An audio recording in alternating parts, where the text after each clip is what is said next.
Hello guys. आज जो है हम लेबल इनकोडिंग और वन हॉट इनकोडिंग के बीच में डिफरेंस जानेंगे। फिलहाल ये कोड है ग्रेडियंट बूस्टिंग क्लासिफायर का, जहाँ पर हम एनोमली डिटेक्शन कर रहे हैं। इसके बारे में बाद में समझेंगे कि क्या ये मॉडल काम करता है।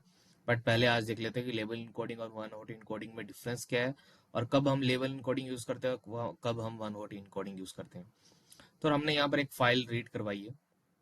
फाइल रीड करवाने के बाद हमारे पास ब्रांड है, इंडिकेशन है, डेट है, वैल्यू है, व्यू है, स्पेशलिटी है, और रिस्पॉन्स और प्रोडिक्शन वैल्यू और टुडे वैल्यू है। ये प्रोडिक्शन वैल्यू और टुडेस वैल्यू को जाने दीजिए। इसमें कुछ और लॉजिक लगा है। तो हमारे पास सिर्फ इतना तक रिस्पॉन्स तक डाटा है। रिस्पॉन्स में 0 और 1 है, कहने का मतलब कि जो वैल्यू है 7371, क्या वो एनॉमली है या नहीं है। ठीक है, इसीलिए हमने रिस्पॉन्स 0 और 1 रखे हैं। बट अभी हमें लेबल इनकोडिंग और वन हॉट इनकोडिंग में जो है डिफरेंस देखना है। तो वैसे ही ब्रांड है, ब्रांड के अंदर हमारे पास C1 है, C2 है, C3 है, C4 है, E1 है, E2 है, अलग अलग ब्रांड है। और इंडिकेशन में SPO PSO है। तो हमने यहाँ पर जो है लेबल इनकोडर जो है यूज कर रखा है। लेबल इनकोडर में जो है जीरो से स्टार्ट हो जाती है लेबल इनकोडिंग, मतलब कि जीरो से स्टार्ट होंगी, 1 2 3 4 5 6 7 करके इस तरह से आगे जाती जाएगी। ठीक है, वैसे ही इंडिकेशन में भी जीरो से स्टार्ट होगी। अब लेबल इनकोडिंग जो है वो किस तरह से काम करती है, जैसे आपका मान लो कि हमारे पास ब्रांड ब्रांड कितने टाइप्स के हैं।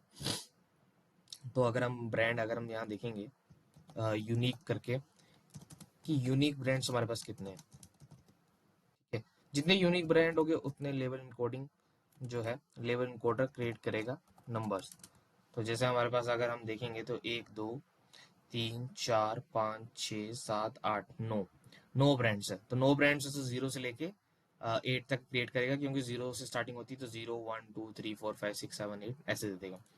तो कैसे लेबलिंग कोडिंग पता लगाते हैं कि इसको 0 देना है, इसको 1 देना है, इसको 2 देना है। वो अल्फाबेटिकली होता है। जैसे मान लो ABC है ब्रांड, तो A को 0 देगा, B को 1 देगा, C को 2 देगा। फर्क नहीं पड़ता कि C पहले आ रहा है या B पहले आ रहा है, A पहले आ रहा है रोज में, जैसे आप यहाँ पर C देख रहे हो। ठीक है, इससे फर्क नहीं पड़ता कि जैसे मान लो ये C1 है और यहाँ पर नीचे A1 है। तो C पहले आ रहा है रोज में, इसका मतलब ये नहीं है कि वो जीरो वैल्यू उसको दे देगा C1 को। वो अल्फाबेटिकल ही चलेगा। अल्फाबेटिकल में जो पहले आता है उसी को वो पहली वैल्यू देगा। अगर फ्रूट्स में अगर ऑरेंज है, बनाना है और ग्रेप्स है, तो बनाना को जो है वो पहला नंबर मिलेगा, 0 मिलेगा। और क्योंकि लेवल कोडिंग 0 से स्टार्ट होती है। उसके बाद जो है ग्रेप्स को 1 मिलेगा और ऑरेंज को 2 मिलेगा। ठीक है, लेबल कोडिंग इस तरह से काम करती है। तो जितने भी कैटेगोरिकल वैल्यूज है उसको सारों को कन्वर्ट कर देंगे, तो वैल्यूज इस तरह से आ जाएगी जो आप ये देख पा रहे हैं, 0065 जीरो से स्पेशलिटी में 5143 ऐसे करके। लेबल कोडिंग यूज कब करते हैं? लेबल कोडर यूज तब करते हैं, अब दो डिफरेंस रहते हैं। जैसे एक हमने फ्रूट्स देख लिया, और हमने एक फ्रूट का कॉलम है और एक क्वालिफिकेशन का कॉलम है। फ्रूट्स में आते हैं ऑरेंज, ग्रेप्स और बनाना। ठीक है, तीन ले लिए। और क्वालिफिकेशन में हमने ले लिया +2 पास, ग्रेजुएशन, पोस्ट ग्रेजुएशन।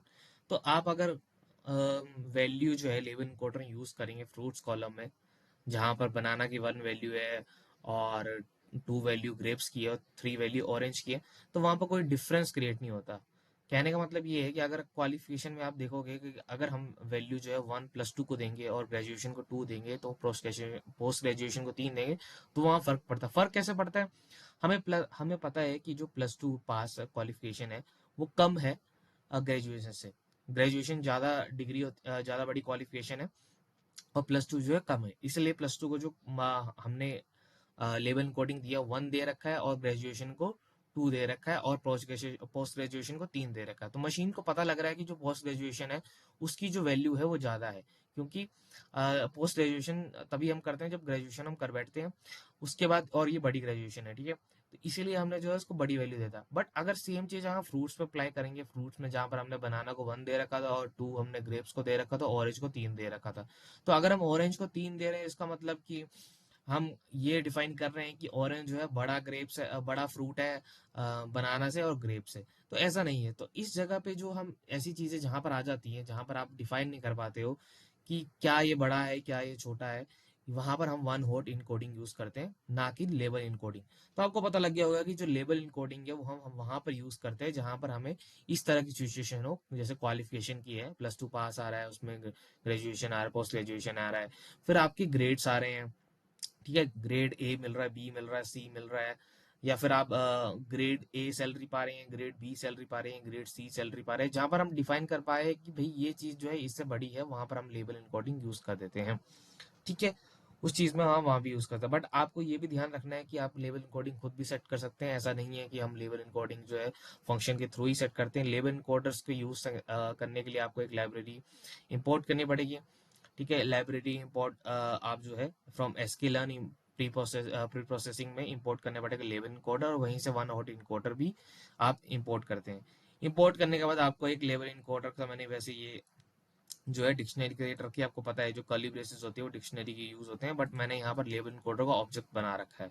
ऑब्जेक्ट बनाने के बाद जो है मैंने उसमें कॉलम्स जो मैंने पर्टिकुलर छांट रखे हैं वहां पर ये लेवल इनकोडिंग यूज करेगा, और जो है फिर ट्रांसफॉर्म करके उसको ऑटोमेटिकली जो है लेवल इनकोडिंग सेट कर देगा। ठीक है, और लेवल इनकोडिंग स्टार्ट कहाँ से होगी, अल्फाबेटिकली होगी। ठीक है, अब जैसे मान लो प्लस टू क्लास है, क्वालिफिकेशन ग्रेजुएशन है, पोस्ट ग्रेजुएशन है, तो यहाँ पर आप मान लो कि अगर जैसे मान लो कि जैसे पोस्ट ग्रेजुएशन और ग्रेजुएशन में मान लो कि अगर एबीसी में ऐसा होता कि पी पहले आता और जी बाद में आता, तो इस तरह से आप खुद सेट कर सकते हो। जैसे मान लो कि अगर बाय डिफॉल्ट जो पोस्ट ग्रेजुएशन को वैल्यू मिल रही है वो 2 मिल रही है और ग्रेजुएशन को 3 मिल रही है, तो वो गलत चल जाएगा, क्योंकि वो पोस्ट ग्रेजुएशन को कम वैल्यू देगा और ग्रेजुएशन को 3 देगा। ठीक है, तो वहां पर आप खुद सेट कर सकते हैं वैल्यू को। तो ये है लेबल इनकोडिंग का, और इस तरह से आप, ये कोड है, इस तरह से लिख सकते हैं। कोड में ज्यादा कुछ नहीं है, आपने एक ऑब्जेक्ट क्रिएट किया, ऑब्जेक्ट क्रिएट करने के बाद आपने वहां पर एक कॉलम्स दे दिए, और वहां पर डॉट फिट ट्रांसफॉर्म यूज किया, और आपने बता दिया कि जो हमने ये ट्रेन जो डाटा फ्रेम है, ट्रेन डाटा फ्रेम में जो ये कॉलम है, ब्रांड कॉलम इंडिकेशन है, वहां पर हम जो है ये लेबल इनकोडर यूज कर रहे हैं। ठीक है, अब आते हैं वन हॉट इनकोडिंग पे, जहां पर हमारे पास ग्रेप्स वगैरह है, और ग्रेप्स वगैरह में हमें पता नहीं कि कौन सा बड़ा है कौन सा छोटा है। तो उसमें क्या होगा, जैसे कि हमने ये वन हॉट इनकोडिंग है, इसमें हमने फिर से वही ब्रांड इंडिकेशन डेट वैल्यू आ जाती है। जब आप वन हॉट इनकोडिंग यूज करेंगे तो वहां पर जो है जैसे C1H1 है, T1S1, सबका अलग अलग कॉलम बन जाएगा। ठीक है, लेबल कोडिंग में सेम नंबर ऑफ कॉलम्स रहेंगे, बट यहाँ पर जो है जितने यूनिक वैल्यूज होंगे उस पर्टिकुलर कॉलम के अंदर, वो सारे के सारे कॉलम बन जाएंगे। जैसे ब्रांड के अंदर जो हमने देखे, ब्रांड के अंदर C1 था, H1 था, T1 था, S1, E1, ये सारे के सारे अब जो है अलग कॉलम्स बन जाएंगे। C1 का बन जाएगा, C2 का बन जाएगा, E1 का बन जाएगा, H1 का बन जाएगा, ब्रांड E1। इसी तरह इंडिकेशन के अंदर जितने भी यूनिक वैल्यू उसके भी सारे कॉलम्स बन जाएंगे। तो कई तरह के कॉलम्स बन जाते हैं, जहां पर फिर हमारे पास 100 से लेके 150 तक का कॉलम्स आ जाते हैं। वहां पर हम पीसीए यूज करते हैं, प्रिंसिपल कंपोनेंट एनालिसिस, ताकि हम डायमेंशनल चीजों को कम कर सके। बट वो बात का टॉपिक है, वो अलग टॉपिक है, उसको हम अभी देखेंगे नहीं। तो इसमें देख लेते हैं कि जब इस तरह की वैल्यू आती है, ट्रू का कहने का मतलब ये है कि जो ये फर्स्ट रो है इसमें जो ब्रांड है वो C1 है, बट ब्रांड जो C2 है, C2 नहीं है, वो फॉल्स है। कहने का मतलब ये है कि देखो, आप जो ये पहली रो देख रहे हैं यहाँ पर C1 ब्रांड है, तो अगर C1 ब्रांड है तो ट्रू वैल्यू देगा, और C2 नहीं है तो बाकी में false false false false false देगा। ठीक है, वहां पर अगर हम इंडिकेशन में चले जाएं, इंडिकेशन में इसने कहाँ जाकर ट्रू दिए, इंडिकेशन में दिए एसपी है, तो अगर हम पहले कॉलम भी देखेंगे तो ये पहला एसपी ही है। ठीक है, ये ट्रू फॉल्स के बुलियन वैल्यू दे रहे हैं, इसलिए पहले जो, अगर आप अभी, ये बहुत पहले की बात है, जब आप महीनों पहले यूज करते थे गेट डमीज करके, तो 0 और 1 की फॉर्म में देता था। अभी भी 0 और 1 की फॉर्म में देता, बट उसके लिए एक स्टेप आपको एक्स्ट्रा करना पड़ेगा, वो चीज अलग है। ठीक है, तो उसमें क्या है कि आपको ये बुलियन वैल्यू दे रहा है, ट्रू ट्रू फॉल्स करके। इस पे भी आप ट्रेन कर सकते हो, ऐसे कोई बात नहीं है।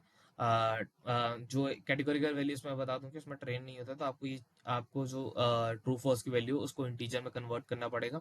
ठीक है, तो इंटीजर में कन्वर्ट करके वो 0 और 1 की वैल्यू आ जाएगी। हम जो भी मशीन लर्निंग मॉडल है, वो जो भी हम ट्रेन करते हैं, वो हम कैटेगोरिकल वैल्यूज को हटा के उसमें इंटीजर में कन्वर्ट करते हैं, और मेक श्योर जो इंटीजर्स है वो सेंस बनने चाहिए। ठीक है, इस तरह से मान लो कि हमारे पास काफी ज्यादा कॉलम्स आ गए, तो वैसे ही हमने फ्रूट्स का एग्जांपल लिया, तो ऑरेंज का अलग बन जाएगा, ग्रेप्स का अलग बन जाएगा, बनाना का अलग बन जाएगा।